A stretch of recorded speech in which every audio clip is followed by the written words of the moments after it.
the only people who are freaking out about something are white people, and it has nothing to do with white people.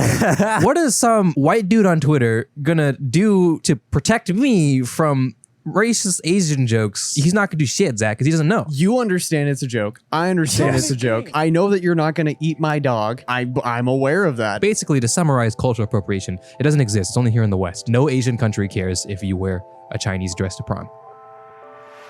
Hello, everybody. That was stupid. Hello, everybody. Welcome back to the Uneducation Station. Of course, my name is Zach, and I'm here with my hostess with the mostest, Arthur. That started as a joke, and now that's just what I call you now. Yo.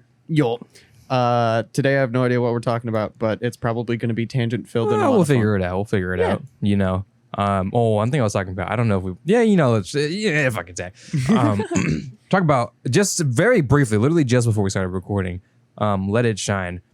You remember that movie, Zach? I do very vaguely. Vaguely, very vaguely. Very vaguely. Right. Yeah. For me, Zach, that is the best Disney 365 movie of all time. Meaning, oh the my best. gosh, you just unlocked a memory. Meaning, Zach, that is my number one favorite live action Disney movie, right? Yeah. Like with like people, you know? Yeah, I think I think what they did back in probably the early to late 2000s was they did like not high budget but pretty decent movies and aired them on the Disney Channel, and Let It Shine was one of those movies. Well, Disney never had like movies, right? Other than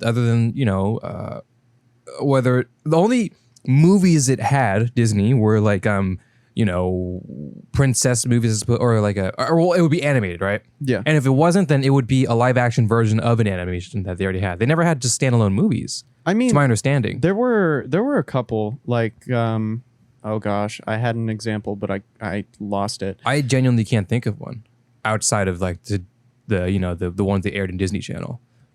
I mean, like High School Musical, those types of movies were made by Disney. Yes, but that I consider those to be like the Disney 365, which I'm pretty sure got abolished. But you know what I mean when I say that. I mean some people probably don't. Basically, Disney 365 was basically just there's going to play a movie on Disney Channel. Like yes, it's like an intro card, and then when you see that movie, and then the kid does a jumping split thing, it's like all right, it's time for a movie. God, I know exactly what you're talking about, and I find that so hilarious because it's like I remember back in the days of when we would have like channels when we were kids stop airing shows and movies and stuff so that you could go outside. Like I remember that very distinctly. They do that? I don't remember if it was Disney or Nickelodeon. It was. I don't think Nick did that. I was a Nick boy. I was. Maybe they did, but I didn't. Maybe I was just conveniently never watched it because I went outside of my fair amount of time. Believe it or not, I know, right? I did as a young Anuki go outside quite a bit as well as stay inside. I did a lot of both. And even then, so got glasses. So what's the real cause for glasses? Huh? I went outside. I did all my things. Random side note: your hair is coming out of the band. Yeah, I know. It's just flipping. Yeah. That's okay. I'll fix it. But anyways, yeah, I remember. Ooh, it went back. That's the Disney Channel original series, or like the movies and all of that kind of stuff. Very distinctly for some random reason. I'm not really 100% sure why. But it's like, it's so bizarre. It's so bizarre that I remember exactly what you're talking about. Well, here's vividly. The thing, Zach. I grew up.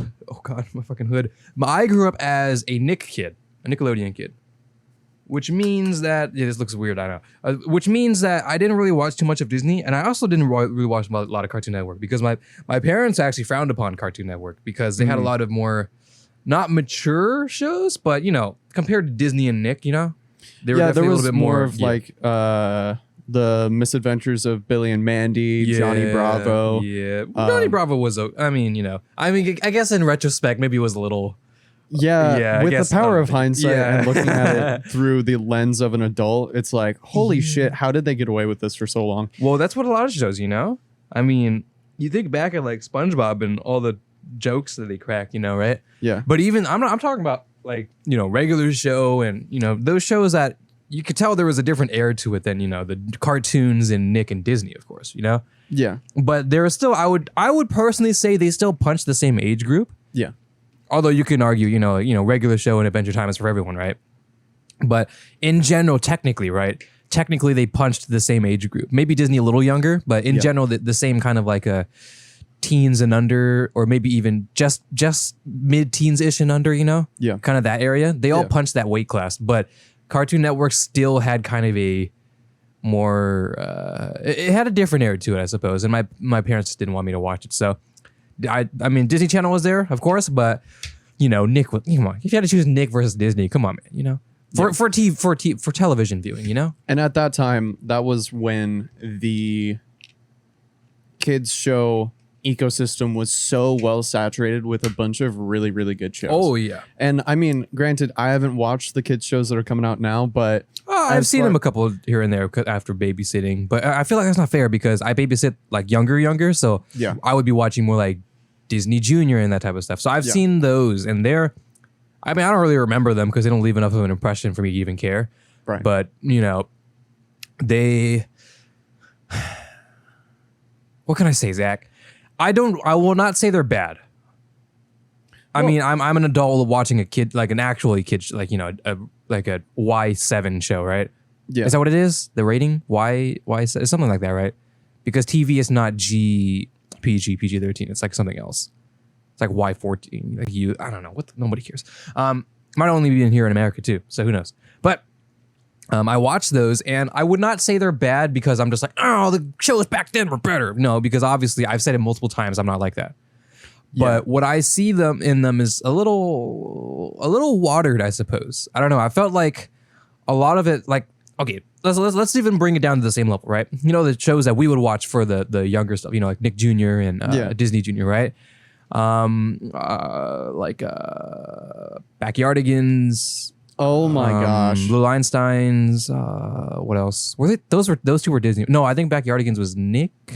Backyardigans was Nick. And then Little Einsteins was Disney, I think. Disney Jr., that is, I think. Or maybe it was. No, I don't think it was Nick. Oh my gosh. Do you remember Lazy Town? Yes, I do. Lazy Town was fucking goated, bro. Rest in peace to the goat. The number one. Yes, the number one villain that has ever existed. Mm-hmm. We are number one. Yeah. But God, that song just got ruined for me. What? I still love. I mean, I never listened to the song, so it's not like I ever had it to get ruined. I think it was great, but I mean, I guess now whenever I hear it, I also think of just memes. But that's a good thing too. It got memed, and I love that the actor who played that character, I can't remember his name off the top of my head, but I love how he fed into the meme. Yeah, he loved the meme, and he saw the videos, and then he like reenacted it, and it was great. That was great. Yeah, that was like one of the most wholesome things that I've seen out of someone who was on like a kids show, and they ended up becoming a meme, and then we actually liked it and wasn't pissed off on it. That's great.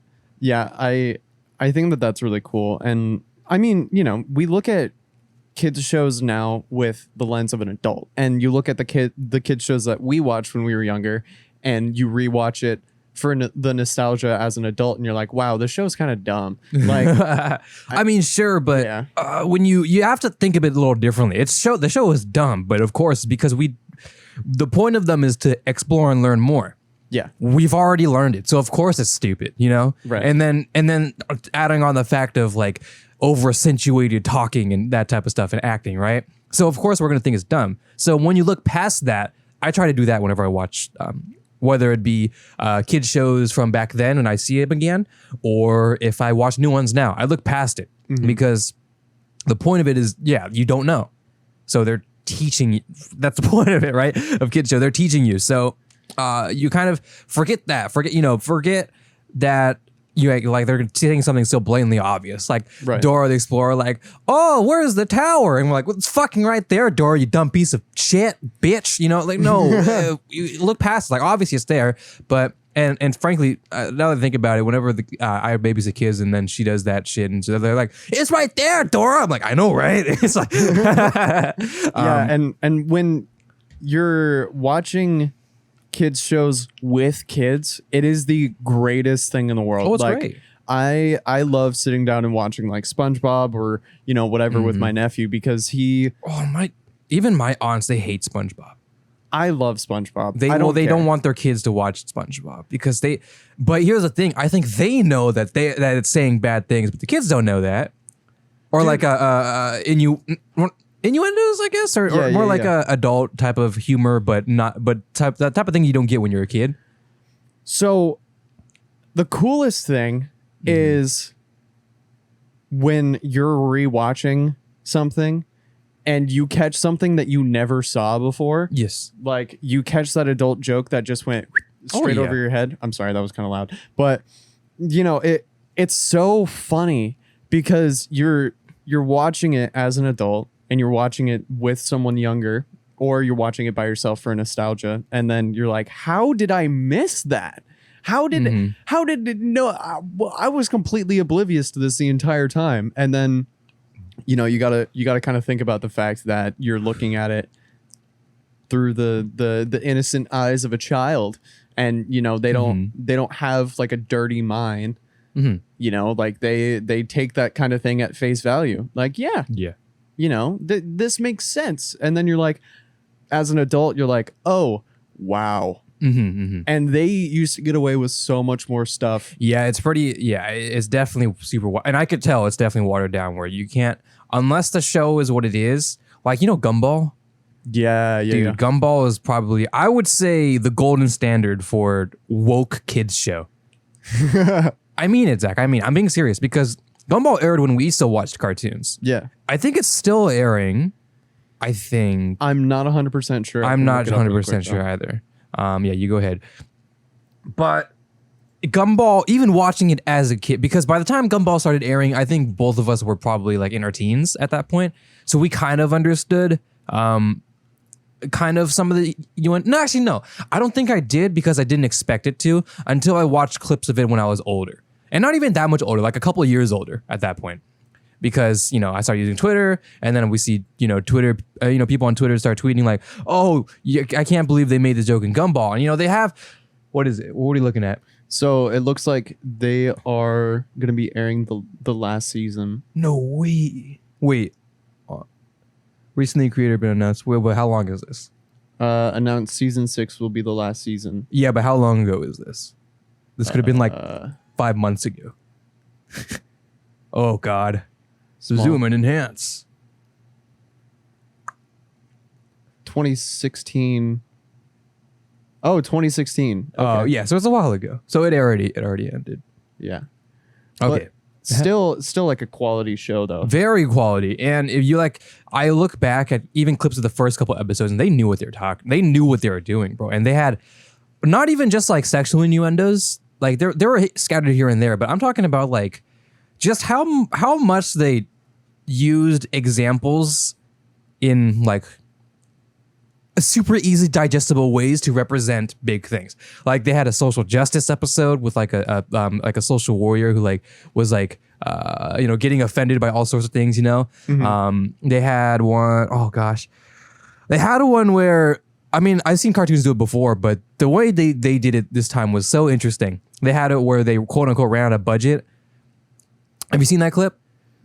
I have not. It's basically like I never watched the full episode, so I don't know the whole context, but they are running out of a budget of some sort, and the animation quality started deteriorating from the animation to like more keyframing to storyboarding and then to the actual voice actors. And that was the most weirdest shit. It was so cool.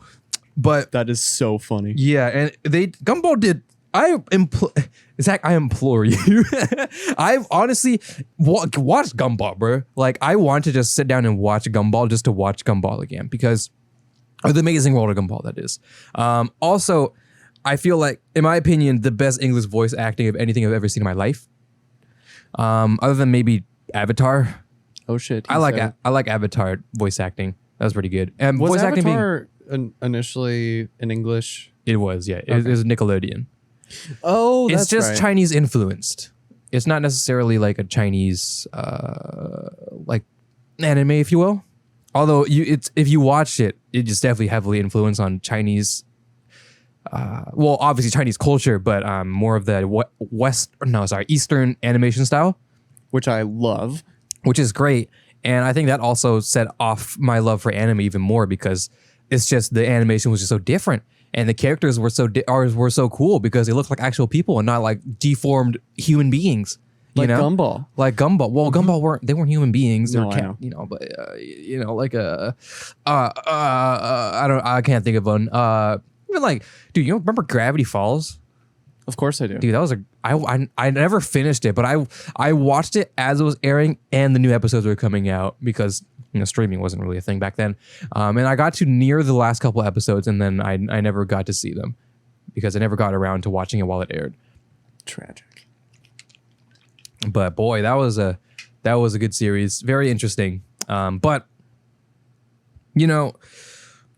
Gumball, oh man, has a really special place in my heart in a way that they just presented themselves. They knew what they were doing. They presented it so well, and it's just, dude, just watch fucking Gumball, bro. Watch Gumball, man. Do you remember Chowder? Dude, Chowder was so fucking weird, bro. I know. I don't. It was weird, dude. I don't. Okay, that is what I mean by deformed human beings being what it's the embodiment of Western cartoons. that is what I think about, and it's not a bad thing, but it's just like people make fun of like anime being the anime girls with the big tits and shit, and it's like, well, they're the most. Have you seen like the way people draw anime characters, not even girls, just characters? There was a lot of studying as far as anatomy goes, body structures, muscles, bones. Bro, look at the picture directly behind you. What about it? Like, they look like actual human beings. They do look like human beings. I mean, sure, yeah, they got the big eyes and stuff, and this is from Eurocamp, by the way. It's very fantastic anime. It's just a bunch of girls going camping. You've told me about this many, many times. And there's nothing more to it. They just go camping, Zach, and it's great. Anyways, yeah. And this is more of a more chibi, if you will, more like a cartoony type of art style too. Mm-hmm. It's not necessarily like the Kimi no Na wa that's behind you, where they're actually like Right. look a little. Well, I mean, they're face to the back, so it's a little hard to see. But like the way, like you'd be surprised, like they pay attention to all sorts of things. The way the muscles are formed. Like how shoulders would act. You should see, dude, the running sequence in Kimi no Na wa. Remember when Mitsuha was running down the street? Oh, when yeah. Spoilers real quick. I'll give you a second. And then go watch the movie yourselves. Okay, when the meteor shower was happening, right? Yeah. And she was running down the street, and the animation sequence of her like running, like really awkwardly, but dude, it was fucking beautiful. Like the key like the animation storyboarding and all that type of stuff. I saw it. So fucking impressive. Dude, I think one of my favorite things about watching anime is they aren't going for like the perfect way to represent something. They're trying to represent it in the most human way possible. And like it's like people don't run like freaking Keanu Reeves, like you look goofy when you run. And so embodying that goofiness is just so cool. Hold on, I'm trying to see if I can find a good example. Like I use this as an example, and this isn't even like, this is like, what is this, 2016, I think, is Kimi no Na wa? I think so. I'm trying to, oh, here we go. Just look at the way it's animated, bro. It's so good. There's no audio right now, because if I play audio, we're going to get fucked. But because like, what are you expecting, Zach? Are you expecting a girl like to do 90-degree arms track and field stance type sprint? No, The fluidity of every moving part of now, her running. This is also, so first of all, I forget the director is very well known. Like Hayao Miyazaki, something like that. I'm sorry. I know I'm uncultured. I just kind of forget the name at the moment. But his type of the one who directed and all that type of stuff for Kimi no Na wa, right? his films are so great that he has just a massive fucking budget. So obviously they can get a bunch of animators or really skilled animators and pay them enough to actually, well, hopefully enough to, do that type of fluid motion. And it's a movie budget. I've explained it before. Movie budget versus animation budget, completely different. But what I'm not getting at is how fluid the animation is. What I'm getting at is how real to life it is.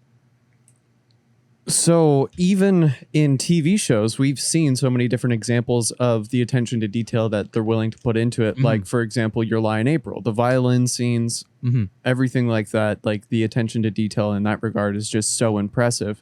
And obviously they're going for a different kind of objective than like Western cartoons and animated things in that regard. Because, I mean, you look at some Disney movies that are trying to be a little bit more realistic. Like, for example, Moana.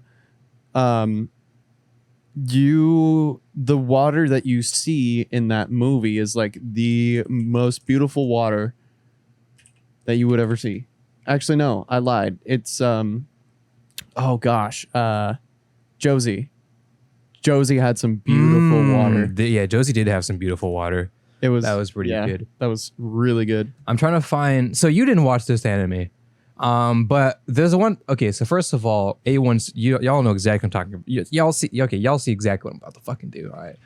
I'm trying to see if I rotoscope. No, I just want to see the animation. So Kaguya-sama or Kaguya-sama Love is War is a rom-com, but it's really funny. Like it's just straight comedy. It's like romance. Is like part of it, and basically what the premise is that Kaguya-sama is a vice president of student council. Shirogane is a council, and they love each other, or they have a crush on each other, but they won't admit it, and they want the other person to admit it. And it's just kind of this fun, rom-com type thing. Yeah. And it's hilarious. It's hilarious, and the manga is perfect. Y'all know exactly what I'm talking about if you read the manga. Y'all know, but. There was this one episode where Chika, one of the characters, has this entire sequence, and it's so good because she has her own song and she does this dance. I'm about to show you this right now. No audio, of course, but February 2019. No, I gotta show you. Oh, there was a. Hold on. I can find there. I saw a video where it was literally just it stacked onto the animation. Did it get taken down or some shit? What happened? Man, what the? Oh, here we go. Do I want it? Oh, there is no audio. Oh, there is. Okay, there's audio, but nobody's hearing it. I just want to show Zach, and then we'll proceed. Because it's so fucking gnarly. That is so good. I wish I could play the audio, but we'll just get destroyed if we do. A1 Animation, A1 Studios, A1 Animation. I think is my favorite studio of all time. Because I have so much respect for them. Because they're so good. A1 will also do stuff like Sword Art Online. Yeah. They also did Your Lie in April, I believe. I mean, that makes sense. Like, what? It's so good. Like, why is it so good? But other than like her massive eyeballs, Zach, and probably her larger than average boobs, that looks like a human being, doesn't it? That was so good. Like, okay. Like if you look at that and you're like, oh, that's probably not that hard. Animating anything is incredibly difficult. Animating something that is trying to replicate the motion of life and like the physicality of a human being, it's so hard. And that's why even like, the biggest companies in the world who are trying to do CGI and those types of things that are trying to recreate reality have such a hard time. And even in that, it is so difficult to make it so that the motion or like the physicality of a character is realistic. Yes. And not necessarily like realistic to the extent of like they're trying to recreate reality. It's just convincing you that this person is actually moving. Yeah. Like that is so much more difficult than you would expect. Because I know a lot in anime and even in Western cartoons, a lot of animation is more. Let's say they're talking, right? They have a hand gesture and then maybe they might move it down at a certain point during the sentence and they might do a head nod while they're talking. That's classic. Everybody knows that, right? Yeah. So it takes a lot of extra steps to figure out how to add more without it just looking like they're just adding more, but also making it look human. And I'm gonna be straight up. First of all, I'm not an animator. I've done animation before. Nor am I. I've done it before. I know the process and for different classes and such, right? Mm-hmm. To do it for a cartoon in the West is a lot easier to do it in an anime in the East, depending on what it is, of course, because they're doing more than just, moving. In the West, they basically just create their own anatomy because, we've seen cartoons here like Gravity Falls, Dipper. It's like a fucking, it's the skinny arms and shit. Rick and Morty, it's like, first of all, the animation of Rick and Morty is fantastic. Don't worry, I'm not freaking out. But let's talk about the characters, not just the overarching Rick and Morty craziness that is Rick and Morty. I'm talking about the characters, right?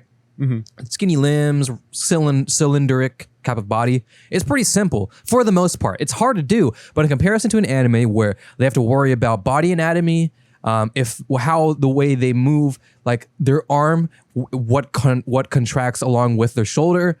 And also clothing as well. The wrinkles. They add wrinkles, by the way, in their clothes. I don't know if you noticed that. There's always wrinkles. Have you ever tried to draw wrinkles, Zach, on a clothes? On a clothes? Dude, I can't even draw. I can't draw. Get fucked. But it's hard. So I respect that. Okay, Zach, Oregayo, from season 1 to season 2, the animation change. Dude, it was fucking insane. It was so fucking gnarly. And it changed so much. Like the talking and then the gestures they add, and even when they're speaking, they'll do kind of body movements and stuff. Yeah.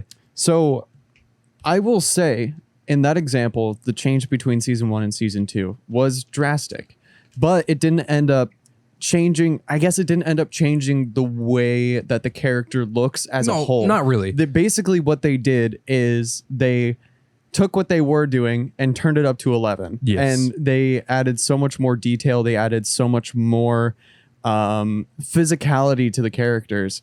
And for those of you who aren't familiar, so basically the kind of animation process goes as such. So they'll do like storyboarding, where it's basically they'll have still images of each of the different sections of, whatever. And then it'll go to keyframing, which is where they'll have different positions and all that kind of stuff. And then there won't be any motion there. And then they'll add the filler animation of the transition between different things. Yeah, that's fucking insane. It's crazy, man. Like, dude, it's so good. It's so good. And what I'm not trying to say, again, that anime is just better than cartoons in the West. No, of course fucking not. I was just stroking Gumball. Or phrasing. No, I'm going to use it anyways. I was just stroking Gumball's cock for like a couple hours, Or not hours, sorry, a couple minutes, Yeah. For a while. And it's a great show. Adventure Time, fantastic show. Great show. Regular show, great show. SpongeBob, great show. I'm not trying to do that, right? But when we talk about when Boss Baby won best animated picture or something over a silent voice, we gotta dial it. We gotta figure some things out, right? We need to we need to look a little bit more broader than just what's contained here, That made me so mad when you told me about that. I was like, what the fuck do you mean? I don't want to look at pictures because I feel like I might accidentally spoil something. All right, because you know how Google works. Yeah. But that's all I'm saying. But anyway, so get back more onto topic, I suppose, rather than talk more about, anime is so cool, dude, speaking of which, dude, Avatar, have you ever rewatched Avatar? The Last Airbender, that is, not the one with the blue people. That was a good movie as well, too. I just recently rewatched it not that long ago. Really? Yeah, it was probably like 6 months ago or something like that. Nice. I rewatched it back in I think my senior year, because I had a really a fun app that let me. Anyways, so you make that sound so much worse than it probably actually was. Probably, I don't know. So I ended up rewatching it, dude. First of all, what did you think how did you feel during your rewatch? Then I'll go over how I felt. So as a resident Asian here, resident local Asian in the room, There's no one else, but you know. So I did not admire the show as much as I should have when I first watched it. Like when I was younger, I watched it when I was little, and it was just kind of like, oh, this is such a cool show. I love Avatar. Yeah, right. Oh, he's shooting fire out of his hands. That's so cool, Oh my god. Yeah, and then, I realized that it is pretty much a fucking masterpiece. It is a masterpiece. There are so many good things that I could say about Avatar just because the story is really compelling. The animation is beautiful. The character development, dude, and Zach, Zuko has the #1 best character development in cinematic history. I've thrown that word around a couple times, Zach, but when I throw it around, I mean it, Zach. In any type of visual media, Zuko has the best character development. I don't care what anybody says, Zach.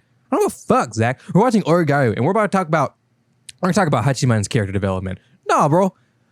Zuko's character is so good. The way, the banished prince from the Fire Nation, one objective in order to reclaim his throne or reclaim his place, right? Yeah. And then everything that he learned along the way, and learning about the people in the different nations, the way they lived, how the Fire Nation treated them, how the Avatar lived, what happened to the airbending nation, I suppose, right? Yeah. All those type.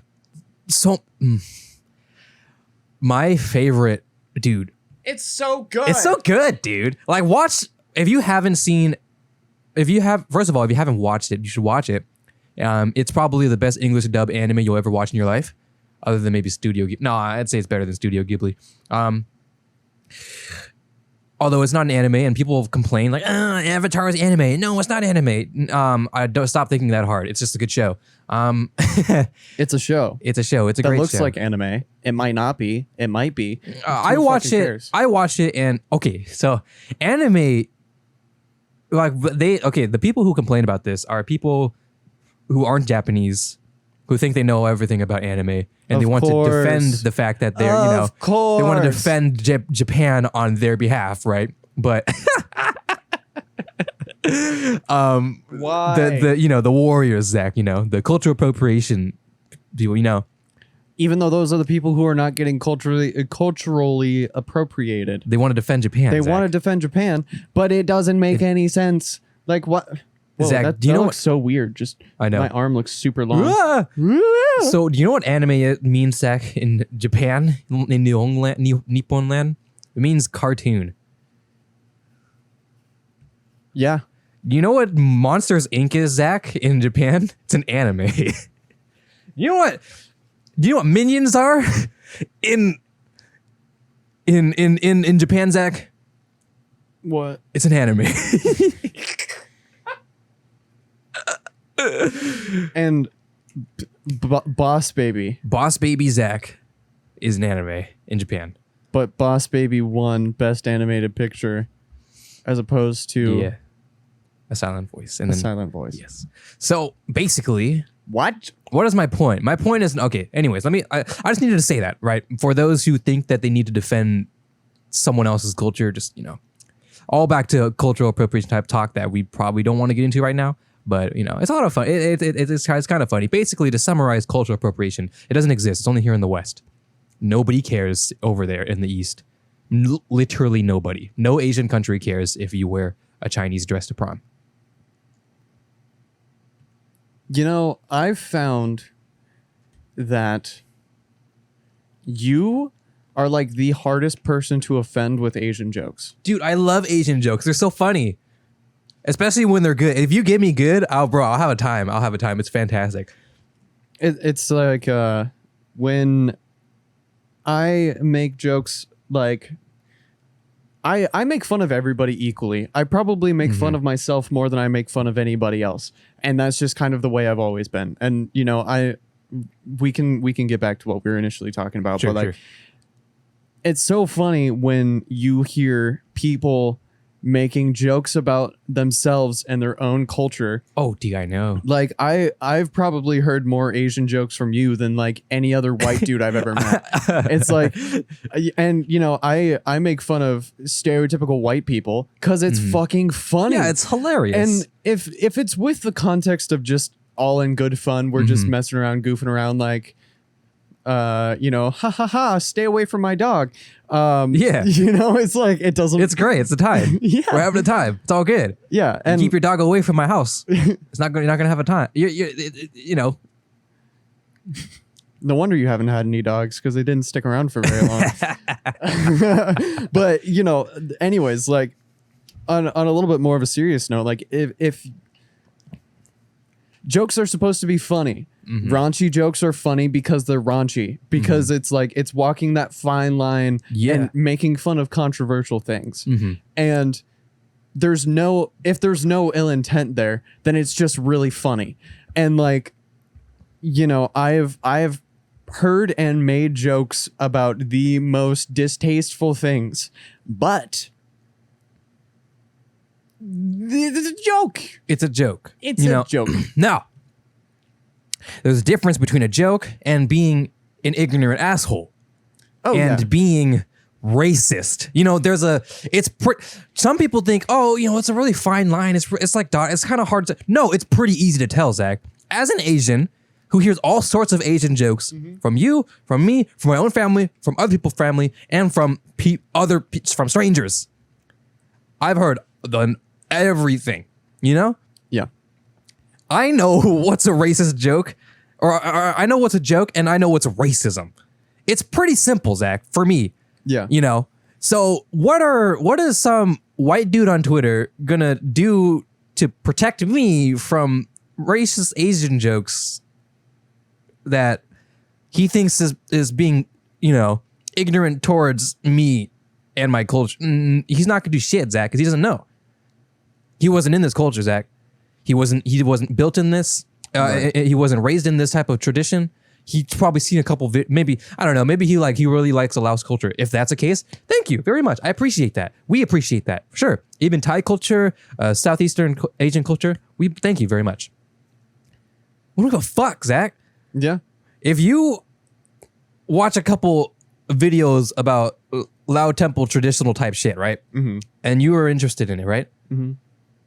And then you see me and like, oh, this guy is Laos. Let me follow. Hopefully, you know, if that happens, hey, fucking pog, bro. But, you know, maybe follow me. I don't really talk about Laos stuff, so I don't know why you do that. But, you know, hey, let's just say, okay, let me change myself. Okay, I am just average Joe Schmo, but I'm Laos. And I talk about Laos stuff every now and then, right? Guy follows me because he's interested. I make a tweet on something Laotian or whatever, and then someone makes a snarky, sarcastic joke. And then homie comes, nah, man, fuck you, bro. Right. Why? Don't say that about Laos culture. You know what I'm doing? I'm like, fucking good one, bro. Yeah, you're sitting there showing that to like your brother or something. And to my fucking family, bro. Look at this guy. He shit on us. Bro, there was a time back that me and my family would go on YouTube and watch like ironic Laos, like Lao videos and like Laos joke type videos. It'd be dumb shit, like the way like we pronounce things, and then be like, like there was one video so long ago. It was like how like Laos dads treat their sons and stuff, and they're like, it's just the way he spoke, like how did he spoke to you like this, and like you stupid boy, and you know, and this is so fucking funny shit, and we're having a time, bro. We love making fun of our own culture, poking fun at our own culture. Yeah, I am probably more racist. Oh God, hold on, that don't take that out of context. To my own culture than anybody has ever tried to be towards me. Yeah. But it's all in good fun, because I'm not going to shy away from the fact that racist jokes are not racist inherently. Right. They are, because they stem from something, of course. Stereotyping, you know? But it's not prejudice. Yeah. I suppose, if you will. I think the fine line... Well, I think the distinction between jokes and like being prejudiced towards something is first of all, the context in which it's being said, and also the way that it is, I guess the way that it is received. Like, so, you know, an example of what I just said, you know, stay away from my dogs, whatever, you know, haha, funny. It's just, you understand it's a joke. I understand it's a joke. I know that you're not going to eat my dog. I'm aware of that. I'm joking. I've never eaten dog. Okay. I probably will never. Maybe if I'm like, maybe in the moment, but I'm in China or something and, you know, I'm just there, you know? Yeah. Maybe. But I wouldn't just like, I'm not going to go to your house and see all your dogs and be like, gotta contain myself. No, I'm not. I'm not gonna do that. You know, obviously. Like, I mean, I might. They be looking scrumptious, boy. I might say that as a joke, though. You know, and then we'll be all in good fun, right in front of the dogs, bro. Say it right in front of them, right in front of my salad. I'll do that. You know. Yeah. And I'm fine with it. You're fine with it, dude. You make fun of white people all the time, and it's so funny because a lot of it is true. Yeah. And like, you know, there's a difference between interacting with someone as if they are the stereotype of their culture and just kind of picking jokes at like the stereotype, like, oh yeah, you know, I know that you're nothing like this, but it's just kind of like, you know, it's just all in good fun. And it's with the context of, you know, that I'm not serious about this and you know that I'm not that much of a shitty person. Yes, of course. And so it's really interesting when you have those people who will hear me say a joke about someone or like about you, and you and I both know that everything I've ever said about you, I would say to your face. Yes. And you would probably still laugh because it's fucking funny. It is funny. Some of the shit that we do is just so funny. And so I'd share it with other people and they're like, that sounds kind of racist. And I'm like, bro, what do you mean? Fuck off, bro. Yeah. Like, you tell them that I think that that's fucking funny. Yeah, that's fine. Like I make fun of everybody equally, dude, including white people and including me. The wedding that I went to, not my wedding, the wedding that I always mention every now and then, right? Yeah, because I did the video for it and I shot it and I fucking directed it and did everything for it. That's a joke. I did on the surface level, of course. Right. My aunt married a white guy. Yeah, great guy. Shout out Gary. About Gary. Great guy. Gary. That's such a great name. Would you say it's a very white name, Zach? It just makes me think of SpongeBob. Great guy. One of my great uncle. But my aunt whom he married is like one of the most racist Asian ladies ever. She cracks so many jokes about Asian jokes and white people jokes when in very unopportune times, may I say. Her timing is not very impeccable, may I say. But that's what makes it so much fun. That's what makes it so much. To me, I think that's hilarious. But I can see in the eyes of like whenever, obviously he married her, so he knows that very well, right? Yeah. But like when he has friends over or something, like or his own parents over, and she ain't holding back, bro. She's having a time, and I can see the discomfort, and I find that so funny. It's hilarious, but I don't. Well, okay. I don't know if they're. It's really just because. Here, frankly, this is a stereotype for white people. They're uncomfortable with this type of stuff. Yeah. In general, but you're not. So obviously, it's not completely true of white people. Right. So that's just. It's, you know, it's not a representation. You're just because they're uncomfortable with it doesn't mean you're uncomfortable. Doesn't mean you're uncomfortable with it, right? Yeah. Different levels, different people, different strokes for different folks, Zach. Fuck yeah, dude. So when we hear Asian jokes, you know, maybe some of us will get offended by it, but a lot of us, frankly, if anybody, someone can go around and just call me like a C word, and then it'd be like, all right, it's another day at high school. Well, seriously, but I think. Yikes, I know. But I think Asians are more racist to other Asians than white people can ever be racist to Asian. I think if you took all white people and like I'm gonna talk about like North America, United States and Canada, Europe, all of them, and try to think that they were more racist than Lao people are to other Laos people, then you would be surprisingly mistaken. You'd be surprised to find out that we are way more racist to each other than anything else. Well, here's the thing. Like you say you're more racist towards other people from Laos, but it's all in good fun though, for the most part. And so that's not really what you would consider quote unquote like racism. That's not what it is. Like there's no malicious intent involved, and you know, like I'm sure that you probably have heard people say like, oh yeah, you're the whitest Asian boy I've ever seen. And it's like, have I? I don't know. I would say maybe for my other cousins, of which I would agree. I'm pretty Americanized because, you know, grew up here. Yeah. And, you know, talk to a lot of white people, kind of happens. But I would say out of the cousins in my age group, I would say I'm one of the most involved in Lao culture, but that's not saying a whole lot because I would not consider myself to be someone among that, which I feel bad about, trying to get better at that. But I would not say I'm the most whitewashed in my family as far as my age group, especially not the next generation, because yikes. Yikes. Yeah, but it's like, you know, it's just really funny when you think about all of the things that could potentially be said about you have basically already been said.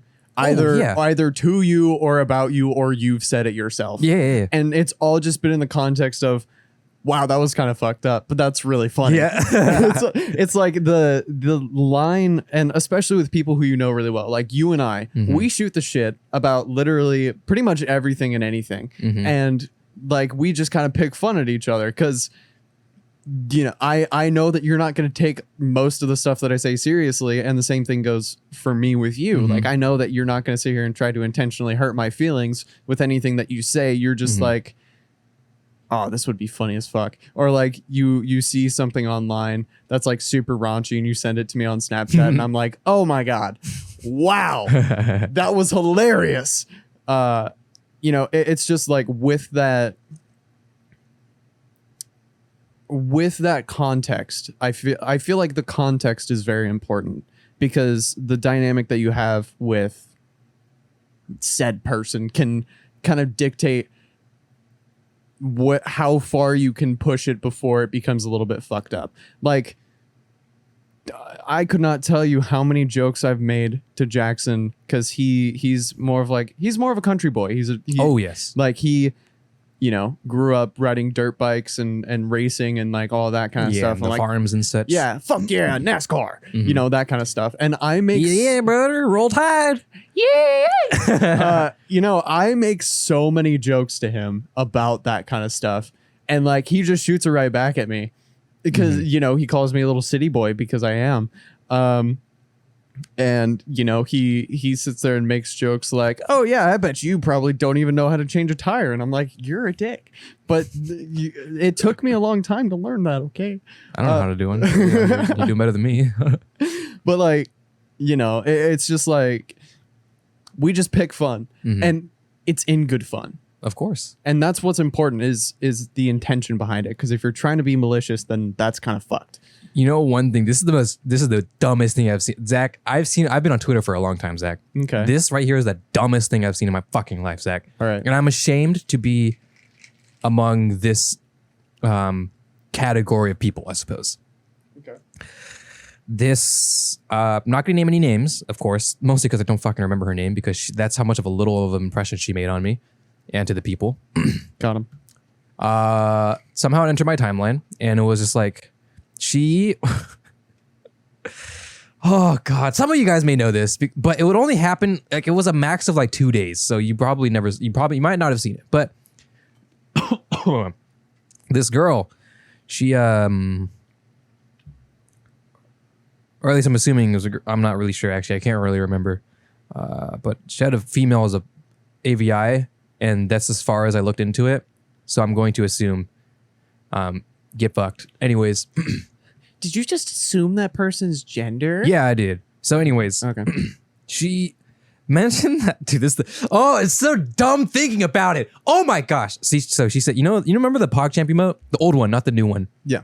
Obviously, we all know what happened to the new one. What happened with that? But back when this wasn't even that long ago. It was only a couple months before the whole rating shit, and then he got blasted, and then he got his emote removed or whatever. But it was still the guy, right? The old Pog, and she was saying that him being the face of Pog is racist towards Asians because, and she tried her best to, dude, she, don't look it up. I don't want to see it, Zach. Don't look. What are you going to look up? Oh, I was just going to look up the emote. Oh, you're going to look up, okay, that's fine. I was if you're going to look up the tweets, bro, listen, I'm not berating her. First of all, that's the dumbest, of course I would not do that. That's stupid. But the way she presented herself, I need to defend myself because she tried to say on behalf of Asian Americans, Zach, that this emote is, and she used the word yellow face. Oh, it's so dumb. And she like PowerPointed it and everything. She tried to explain the origin and why his face as the face of PogChamp is racist towards Asians as an Asian American. And she tried to go through, dude. Yeah. That's right. Pog, dude. Poggers. And she had a whole thread, pictures, and like she drew like animations, or not animations, but kind of like a PowerPointy type things where she had like little cards, and she went off. And she like to the point where she was dead ass. Zach, she was being dead ass. And I read this entire thread, Zach, because one, if it was just any, like normally, because I've seen some dumb shit in my time. Like I said, Zach, I've seen some dumb shit. Right. But as an Asian American myself, I needed to see what this dumbass bitch, again, I'm not berating her, but she needs to understand who she is. This Gen Zer who thinks she knows everything about her own culture, which she probably doesn't. I don't know what she is. She, to my understanding, she might have probably been like a Southeastern Asian. So probably maybe like, I don't know, Vietnamese, Thai, something along those lines. Right. To my understanding, I cannot remember, and I could be wrong. If I'm wrong, then I'm wrong. That's fine. I don't care because she's dumb. And oh my goodness, I thought I buried this in the back of my skull, but no, I'm digging it back up. I read it because I needed to understand, first of all, if she was being dead ass. After confirming she was dead ass, not that a lot of people saw it, and I don't care if people saw it. I need to defend myself and Asian Americans as a whole because she thought she represented Asian Americans. No, you represent yourself because nobody cares at all. No Asian Americans, no Asian cares. How long has PogChamp been a thing, Zach? A long time. Gotcha. You know how Asians have been in America, Zach? A long time. Yeah. We don't give a fuck if we actually like that because Asian culture loves when it gets represented, Zach. Yeah. We love that. We love it so much, Zach. Remember when, this is a different tangent, but I think it was Katy Perry and she wore like the kimono or something during the Super Bowl or something like that? It sounds familiar, but that sounds like something she would do. So that was like a really big thing. Like it was really big. Like it was like the thing, right? And this was during like the heat of cultural appropriation type shit, right? Of course it is, right? Woo. And people were like, oh, well, she wore a kimono and she's being disrespectful to Japanese culture or whatever. A bunch of Americans thinking they know about because they watch Sailor Moon or something. They don't know all about Japanese culture, right? You know, those type of people. Mm-hmm. And then so a resident Japanese guy in Japan goes around and interviews a bunch of people. Japanese people, that is, right? Mm-hmm. And shows them the video and shows them Katy Perry and the thing and asks them how they feel and they're like, oh, this is cool. Oh, that's cool that she's wearing the kimono. That's cool.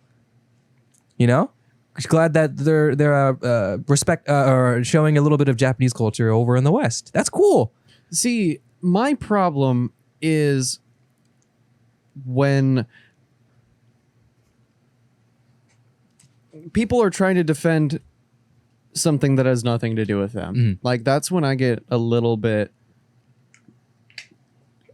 not upset, but just kind of like booty tickled, you know? Like the people who are trying so hard to like protect other people and other cultures that they are not a part of. And it's like, dude, if they wanted your help, they would ask you, and they did not.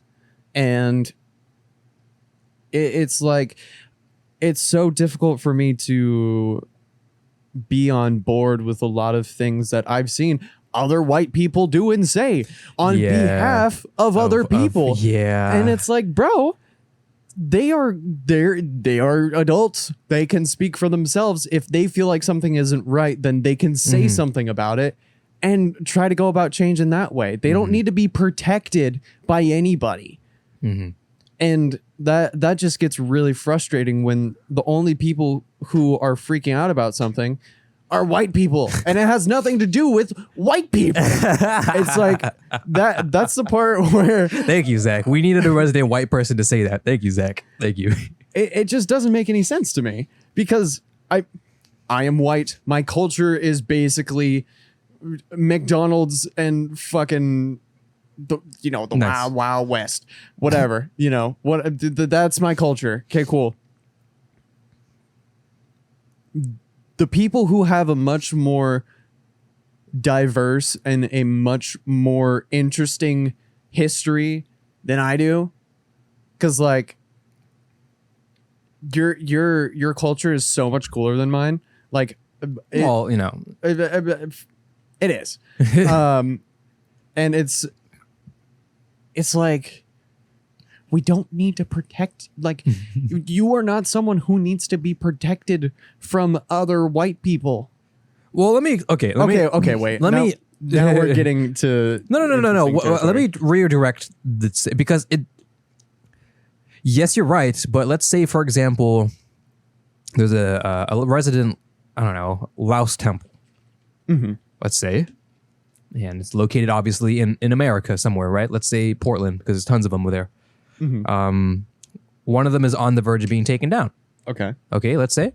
And then, let's say that the local, white people, right? Yeah. Don't want that. And they want to protect that. And alongside the Laotian people who are there. Right. That's a good thing. Right. That's a good, and that's a different thing. That's a much different thing. Yeah, I want to make a very distinct difference between something like that when it's for the sake of protecting culture, protecting like things that are important to those people, you know, like for you, the Laotian temples in the Portland example, that's important because that's a part of your culture. But when it's something like the Katy Perry example, I think it was. It might have been. I'm sorry. It could be Katy Perry. It might have been like Lady Gaga or something. I can't remember. I'm sorry. I don't know. I didn't even watch the Super Bowl that time, so I don't even know. And I also didn't care to know the story because I thought it was stupid. I didn't care. The fact that the only people who were upset about it were just a bunch of white people, like that just is annoying. And I we're getting to a very, I know we're reaching place. we're reaching basically I understand the need and the want to protect, because maybe it's something you are interested in, say Japanese culture, for example. I'm interested in Japanese culture, so am I. I love Japanese culture. I'm Asian, I'm Laos, but I like Japanese culture. That's great. And every now and then, I may say things that, or rather not say things, but like clarify some type of misconceptions that I know of. I wouldn't put my foot down and say this is a fact, but like let's say, for example, when we're watching Oregaru, every now and then, if there's a really specific Japanese type joke or something like that, I might explain it to you just because I know it. So I was like, okay, this is kind of what's happening. And you, oh, okay, I see. And you give more context, and that's great. And also, I'm not claiming to be a resident Japanese person. Right. And if you have more information than I do, and it's gone both ways. It can literally be about anything. Like, it can literally be me talking to you about camera stuff and me giving you more information so that you can fill in the gaps and understand it better. That is exactly the right thing to do in those types of situations. Like, if you're talking about, like, something that happened in Japan, or like something that was going on in Japan, and then someone who was living there was adding more context, or maybe, trying to make sure that the right story was being told, that's entirely different from saying, oh, I'm right, you're wrong. Like, it's just so frustrating that it's just frustrating. No, it is. Yeah. There isn't really much to say. It's just like, it's odd. It's weird. I don't know why people think they need to help even us, like, just as Asians, I guess. Now, of course, we basically what I'm just trying to say is we love representation of Asian culture. Yeah. I mean, if it's a little cheesy, we'll poke jokes at it, but of course we will, because it's cheesy, we poke jokes at anything that's cheesy, But if I'm watching anything, like, dude, the Tokyo Olympics, one of the dancers was a Laotian girl, I believe. I think it was Tyre Laotian, and she won like all rounder. So basically, she won like gold medal all rounder or something like that of all of her competitive dancing type stuff. Which, by the way, is really interesting. I never thought I'd get interested in competitive dancing, but I started watching it and I was like, wow, that's cool. That is kind of cool. It's pretty cool. I was like, wow, that's pretty sweet.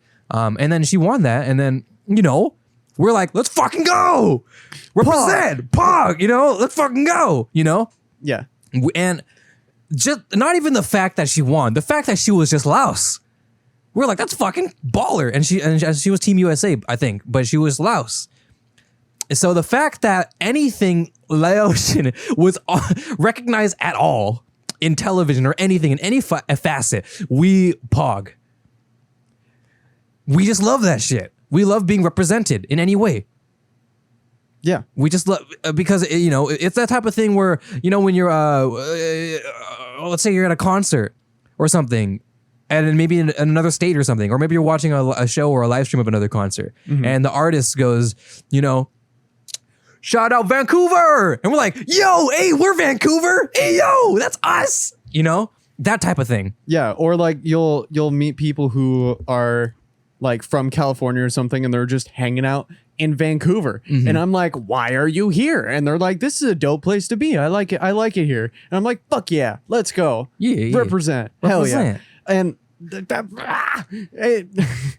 I'm trying so hard to not say anything that could potentially be in poor taste, but it's just, why the fuck do people insist on holding other people's hands when they are completely fine? Like, I don't understand why white people need to act like they need to handhold for other people. It's like, bro, they're fine. Like, we are at the point now where different cultures are getting along better historically than in the past. Yes, very like much so. Exponentially better. And so it's like, I don't understand why people are drawing so much attention to it when there are still improvements being made every day between cultures, between races, between everything, and it's annoying because people are making it sound like, oh, we are so culturally divided and all of this kind of stuff. But the people who are trying to help are the people who are dividing it, because there are white people who are trying to sit there and be like, oh, we need to help our Asian community because they don't have enough representation. And then the Asian community is just like, we're just vibing, bro. Yeah, we are. We're vibing, bro. We're having a time. Now, of course, there's some instances, and we'll move from this topic in a second. Yeah. Probably right after this. That's a good idea. Yeah. But just I think it's still happening now, but kind of like I forgot what it was. There was a hashtag for it. Oh shit. It was kind of like like pray for Asians or something like that. Or you know what I'm talking about? This was recently, because recently there's been a lot of Asian hate. And there was a point in time, and this was fucking really scary too, where people were just like hurting like elderly Asian people. Did you see those? Like there was like it went on the news too, and they're just like people would just like knock down an old Asian man and kill him just to do it. Right. And stuff like that. And I was like, what the fuck? Dude, he's just whoa. And then that sparked like a kind of a communal thing, and it's like, damn, bro. And then, it's like a pray. Oh gosh, I kind of forget what the hashtag is. I do represent it as well, but it's like, that type of thing. It's like we do. It's not like we don't want your help. Of course we want. It's just, it's hard for me to explain something that's so blatantly obvious to me. Yeah. To someone who doesn't understand it. To someone who cannot figure out the difference between a racist joke and racism, to someone who can't understand this difference between dead ass and sarcasm, right? Satirical, satire and not satire. Yeah. There's some people that it just goes over their head. R/whoosh, right? It's just they just don't get it, and I don't know how to explain it to them that hey, this thing that they said to me. Don't worry, it was just funny. It's all good. I'm not hurt in any way. Literally, like I could care less. It's all good. It's just a little hard to explain something that someone will just never understand. Basically. Yeah, and I think to kind of wrap up Sure. this topic, because we can go down this rabbit hole and it gets to a very muddy place at some point. But I think that instead of trying to pick out a specific group of people that quote need more help, just help everybody. And just don't be a dick. Don't be a dick. Make jokes with people who will not take it seriously, or just treat people how you want to be treated. That's the way that I was raised. I dish out as much shit to you as I expect to get back, and vice versa. I'm going to give you just as much shit as you give me, and that's just how it works. Like, if people didn't know that you and I have been friends for like 13 years and they heard some of the shit that we say to each other, they would have been like, Zach, you're racist. And I'm like, no, I'm not. No, he's not. I'm resident Asian right here. He's not. I am not. Don't be a dick. Just don't be. It's pretty. Just don't say racist shit to be racist. Just read the room. Read the room. Yes, that's a good one. Just read the room. All right. Anyways, so Disney movies. How do we do this? Avatar. Oh, Avatar. That's how it was. I do want to go back and talk about it though, Avatar, because I didn't have my spiel yet. Dude, okay. I do just have to say, like, wow, what a fucking tangent. Oh, I mean, it makes sense, and I'm glad that we talked about it, but it's so funny with where we started versus where we ended up. It was like Avatar. How it started, how it's going, Avatar, racism. Is Avatar racist? What? Listen. Anyways. So, the Zuko's Pog. There we go. Okay. And Pog. I rewatched it in I think it's just my senior year, I think. And goodness gracious, I loved the show when I grew up, obviously, but like you said, I definitely did not take the story for what it really was. That kind of goes along with how the way rewatching rewatching shows work, right? Yeah. Watching animes that I've been doing with you recently. Yeah. I know the story, or I watched it, and I know the story, and I know how it ends basically. But I'm missing a lot of in-betweens because, maybe there's a lot going on, and it's hard to, especially as a young lad as myself, as I was, right? Watching Avatar when I was much younger, I didn't really understand it a lot. Yeah. A lot of the more nitty-gritty, a lot of the more maybe, I don't mean like Asian rich type of cultural type stuff, but just a story in general. Yeah. The character developments and all that type of stuff. So rewatching, I'm like, gosh, darn, man, that's crazy. All the story, how in depth it goes. I'm not even talking about just like the Asian inspiration type stuff. I'm talking about just like the way the way everything was presented, the way the characters were presented, the way they interacted with each other, their character development, of course, dude. Dude, so beautiful, it's so beautiful, so good because the part that kind of goes over your head in the initial watch is the nuances of each character. Sure. The nuances of the interaction, the way that, their nonverbal communication that was deliberately put in there because, they animated it that way. Yeah. And, the different things that you would kind of have to pay attention for that just make the story so much more impactful and so much more rich, it's so good. Let me just explain a ground surface level of what you need to understand about Avatar that you probably didn't think about. Okay, 4 nations. Fire Nation. Fire Nation invades nations. Invasion. It's pretty bad. Kills off an entire nation. The Air Nation, that is. Yeah. That's pretty bad. Book 2 or season 2, I suppose, with the earthbending and stuff, Ba Sing Se, or even not even just Ba Sing Se, like I'm trying to remember. It's a little foggy, but maybe in other villages where just like there's the nobles, upper class and lower class, poverty. Yeah.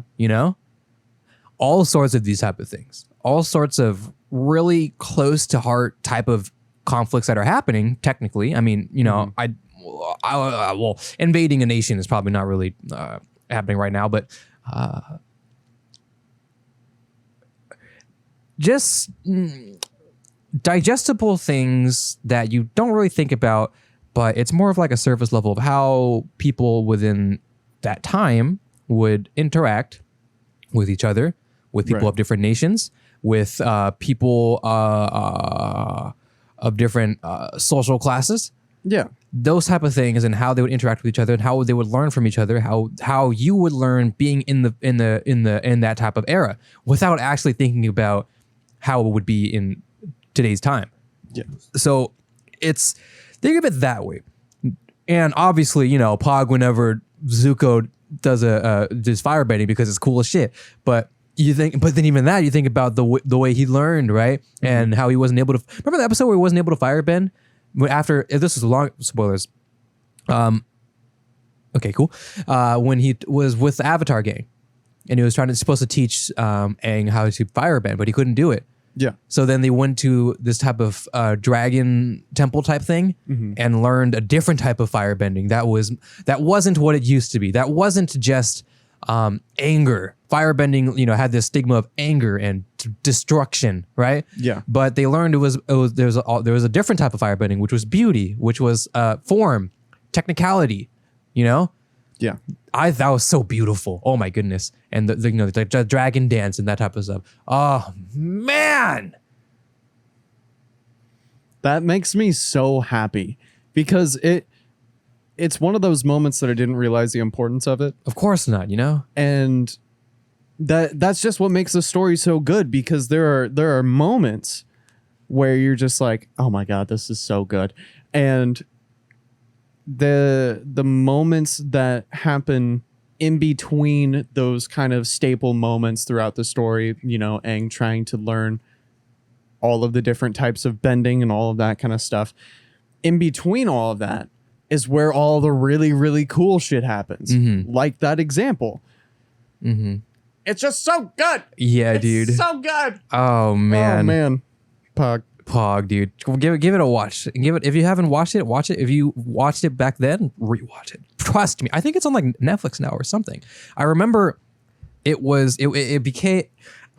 recently went on a really popular streaming service, and then people ended up rewatching it. I remember this. And I was like, oh shit, nice. I can't remember if is it on Netflix? Ew! The live action. Yikes.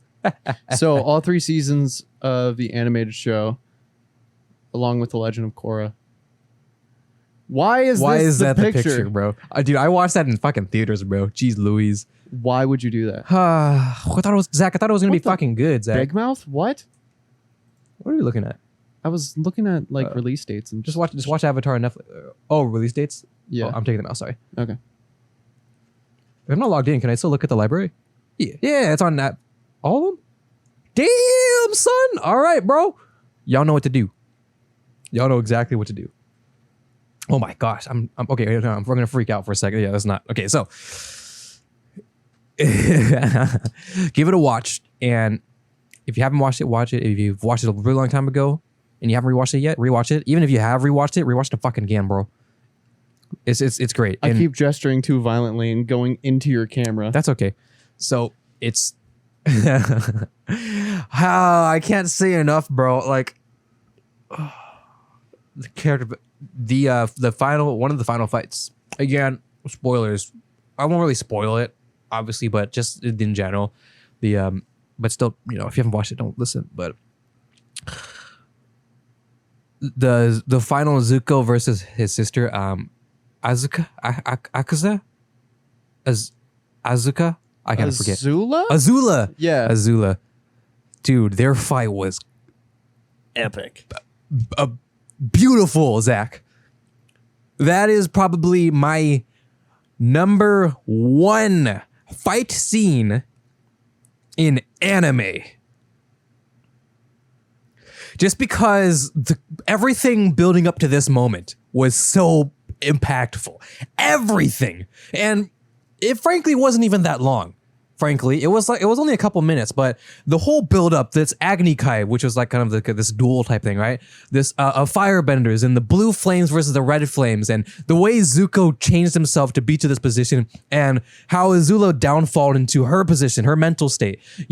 Everything about them. They're basically this family ideals clashing. It's so beautiful, and oh my goodness gracious, dude, I can't even. Dude, I made a tweet about it too. I was like, that fight is a fucking masterpiece, Zach. Everything about it. The music, the directing, the way it was animated. Zach, we're fucking watching it, Zach. Okay? Hold on. I need to find it. The fight? Because I tweeted it, and I tweeted it in a way where, because the way the fight was, again, spoilers, please skip like 10 minutes or something like that. The way the fight was, I don't think I can, the way the fight was, because this was like towards the end. This is like the final battle type shit, right? Mm-hmm. Final episode. So this is literally spoilers. So do not. But what was I trying to say? It was kind of because there were different battles happening, right? Yeah. There was Agni Kai with Zuko and Azula, and Korra was also there, or not Korra. Sorry. Oh shit! Who was the girl? Oh God. Oh fuck! I'm a bad fan now. Not Korra. Legend of Korra was shit. Aang, and then he was it not Korra? No, it was not Korra. Korra's the fucking Avatar. Arthur, come on. I think it was sort of an S.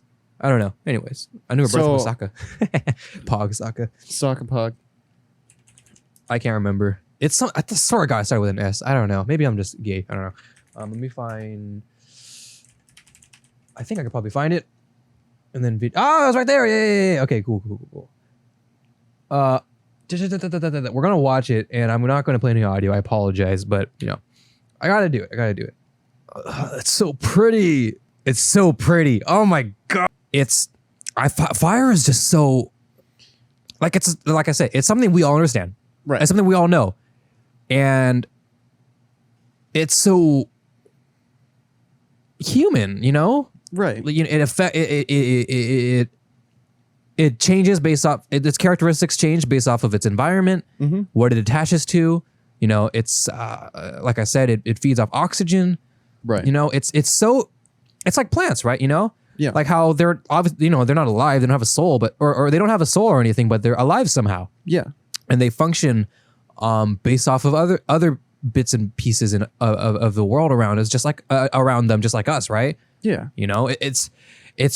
Fire is so fascinating, and that's why when you see it animated so beautifully, it just feels so it's just a masterpiece. It's just beautiful. That's why Fire Force, the anime that we talked about when Christian was here, the fire and the sound and and all of that is just so impressive.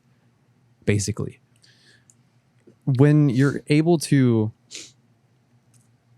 represent something in such a perfect and beautiful way, like they represented the elements in Avatar or anything like dude, that. yeah. It's so like amazing. The fluidity of water bending, Yeah. right? Like it sounds. This looks fucking cringy as shit, but moving it along like a fluid of your body, which just ended up being the same thing as lightning bending. Because Uncle Iroh, he base lightning bend lightning bend. Why does that sound so weird to say? That's right? Lightning bending. Yeah. Why does that? I don't know. He based that off of water bending, which is cool, or the sturdiness of earth bending, and the hardcore of it, right? It's, oh man, it's so, it feels so real, it feels as if it's like, it makes sense. I've nutted about it every time, right? When fiction makes sense, like there's a science to it, and maybe there's extra characteristics on it, right? Obviously that don't exist in our world, but yes, right? But just imagine if it did. How would it work? This is how it would work. That's so interesting, and they did it so perfectly, Zach. We talked about this in episode 3. Yeah, dude. Episode 3 of this podcast, we talked about when fiction makes sense. I'm pretty sure that's the title of that episode. I think so. And I love that our idea of us just nutting when a fictional story in a fictional world makes sense. No Game, No Life did that. Your Lie in April did that. Erased did that. Every single show that we've watched has created that environment in a way to where you feel like these people could exist in this world. Avatar is a perfect example of that because they establish this world where there are different nations that are divided and there's that conflict and everything is just kind of leading up to the moment where Aang confronts the Fire Nation. Everything is leading up to that point, and the journey that he takes to get there is something that almost looks like that's what that process would look like, because you need to meet people, you need to learn things, you need to grow, you need to hone your craft before you can go face the main antagonist. Yeah, he doesn't just like learn how to move water and flick a rock and shoot a little bit of little spice and be like, yeah, I can take on the Fire Lord. No, there's so much that leads up to that. And I'm not even talking about just learning, like mastering the elements, but I'm talking about like the people, the tradition behind that element and that type of stuff, Right. That's why there's different books, they say, but seasons based off of the different people in those nations. Water, the book 1, I suppose, right? Season 1 with the Water Nation. And the different type of villages they met and saw and how they interacted differently, what they think about, how they portray water bending. It's... Dude, I just don't... I have too much to say about Avatar. That's just... You gotta watch it, man. It's just so... Don't take it for face value. If you have seen it before, watch it again, just purely based off of story. I want to watch it again now. Dude, I want to watch it again. Dude, it's just... Do you want to just take a couple months and just watch Avatar again? Dude, oh, God. Do I? It's so long. Shit, dude. I don't know. I'll think about it. But we got to finish Origami before you think about it. But anyways, just give it a watch. I recommend it. If you don't watch anime, watch Avatar at least. Okay? Do me a solid. And if you do watch anime, watch Avatar. Oh, yeah. I mean, watch the race too, but yeah. I'm sorry. I thought you were going to say that, but oh yeah, no. If you like anime, watch Avatar. Follow the flow chart that I've gone on, except for Your Lie in April. Don't. Yeah, if you're not mentally prepared for it, don't watch it because it is a lot. It's a lot. But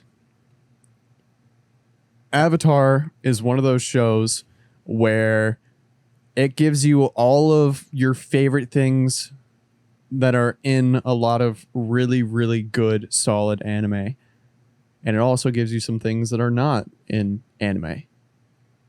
And it is fucking great. It is so good. Like, when I rewatched Avatar, I'm Italian hands gesturing right now. When I watched Avatar again, and I watched it like all the way through, I was like, fuck, I want to rewatch it again. Because it's such a fascinating story, and it's such an interesting, like, the dynamic of all of the characters and the way that they interact with each other and the way that they grow and change over the course of the series. The character development, Arthur. Mm-hmm. The character development. It's so good. It's so fascinating, and it's so interesting to watch. And so I don't know how this turned into a review about Avatar. We started talking about kids shows, and then it was just like, oh, Avatar punk. But yeah, it's definitely... I mean, it's definitely a... As a Nick show, it's interesting how that ended up being... I for some reason, I always imagine Avatar being like on Cartoon Network. Mm-hmm. Somehow, because it's not necessarily like on the same level of the shows that were on Nickelodeon, or cartoons that is. I don't know. Mm-hmm. But I guess in a way, it makes it kind of a fresh breath of... Or a breath of fresh air, that is. Of, you watch the cartoons on Nick. Fresh of breath air. A fresh of breath air. You watch the cartoons on Nick, and then this comes on. You're like, this is interesting. It's different. Why is it different? And I feel like that's kind of people's introduction to things like anime, because you watch Cartoon Network and you watch, God help you if you watch stuff like Chowder and stuff, but you watched Adventure Time and Amazing World of Gumball and regular show, and then Pokemon comes on, and you're like, this is weird. This is different. This is amazing. I love this. And then you turn into a weeb. I just and that is an example of just Asian culture technically being represented here in the West. I love seeing I love seeing Eastern influences in the West. Mm-hmm. It is so cool because there's such a untapped potential with all of the things that they create as far as like media and those types of things in the East. And so it's really cool when we start to see that type of influence. And Avatar is a great example of that because it's like that anime style of animation with Japanese influence, but also it's an American kids show. It's Chinese. It's more Chinese. Chinese? Oh, okay. Yeah. But you get what I'm trying to say. The Eastern influence of just, it's just so good. Watch it. Please. Watch. First, we started talking about Disney 365. And then now we're talking about Avatar with some weird shit going on in between then and now. But it's so cool. It's so amazing. And I wish that I appreciated that show more when I was younger. I do too. But it's such a banger. Well, if you want to appreciate it, then go ahead and watch it again, basically. If for the folks at home who watched it like me when I was younger, or watch the reruns every here and there, sit down, grab some popcorn, maybe some Asian food if you want to get down. We won't get offended by that. And just watch Avatar. Just have a time. Just think, just don't think of it as there, because if you were like me, it was a show that you watched when it came on. Yeah. Now you're gonna watch it because it's a compelling story and you want to see it from beginning to end. Basically, that's what Avatar is gonna be for this rewatch. So have a time, give it a watch, have a go, and have a look at the description because there's links and stuff to our Patreon that's not there yet. Segues. To our coffee link, to subscribe and like our socials. We're always down to talk. And if you want to see the tweet that I have and you want to see the audio of it, I tweet out that I probably should delete soon. Otherwise, my Twitter will probably get taken down. But if it's not taken down yet, follow me on Twitter and see. Just look up like Anuki and then I think I typed masterpiece because I use that word, and obviously I don't use that word very often, Zach. Yeah. So when I say masterpiece, you'll find it, and you'll find that video where I tweeted out. And basically, what I did was I took the video, and that's what I was explaining. Sorry, this fight sequence, this right here, was technically not like one scene because there were different fights going on those episodes, right? There was this Agni Kai, but there were also Toph Sokka and I forget the one girl on the air balloons, and then there was of course the Avatar versus Fire Lord Ozai. So there were different. I just took basically the Agni Kai scenes and stitched them together. Katara. I knew it was a K. Jeez Louise, bro. I'm so sorry, Katara. Katara's pretty pog. I apologize. She kind of cute. She is pretty cute. Do you know how to crush on? Dude, why is my... Oh, I have to click every time. Ty Lee, bro. I had a crush on her. Wrap me around like a pretzel and fucking snap my neck, bro. Jeez Louise. Woo, baby. Anyways, make sure you like and subscribe. We'll catch you guys in the next episode. And remember to let it shine. Like the smash button. I love your face. Like the smash button. Bye. Let it shine. Let it shine. Let it shine.